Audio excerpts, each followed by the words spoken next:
McKenna Palmer. I am back for lesson 3. We are creating a post, a put, and a delete route for our contact app project. As you can see, I have finished writing up the code, and I am now going to show you how it works.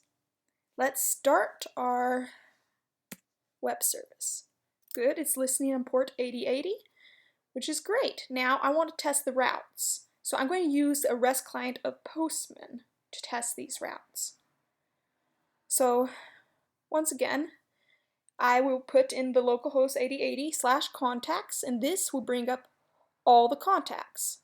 In this case, I have Jim, Jane, Brian, Tracy, and me. Good, everything's there. Now let's say I want to get a specific contact. In this case, let's grab Jane. Why don't we grab Jane? Or never mind, let's grab Jim. We'll grab Jim with his ID. We're going to take his ID and we'll go to pull up a single contact. We're going to fill this in. There we go. This is Jim. As you can see, Jim has a favorite color of green, and this is his birthday, and all that wonderful information you would find in a contact. In this case, I think I would like to update his contact. In this case, testing, I would like to update his contact with rainbow. So if everything works right, when I get his contact again alone, it should say rainbow instead of green.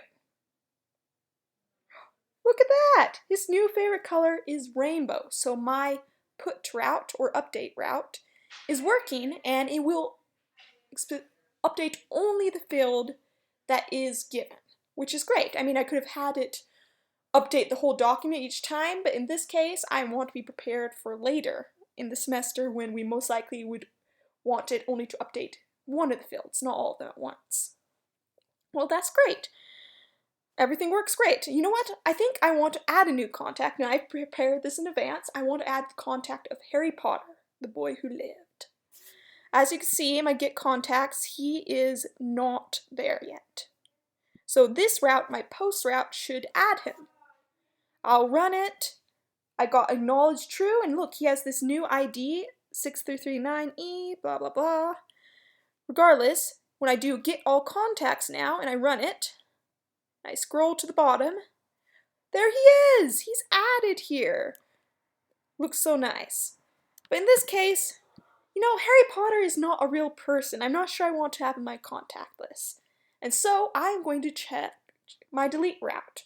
And I'm afraid I'm going to get rid of him. So I take his ID, I add it to the end of the URL, I save it, then I hit send. Okay, and to check to see if he's gone, we will now resend the get. When we scroll to the bottom, he's not there. In conclusion, my delete, my post, and my put routes are all working. And it's fantastic. It is a very simple contact book like you would find on your phone. Okay. Thank you for bearing with me and seeing my project once again. You'll probably hear from me again next week. See you soon. Bye.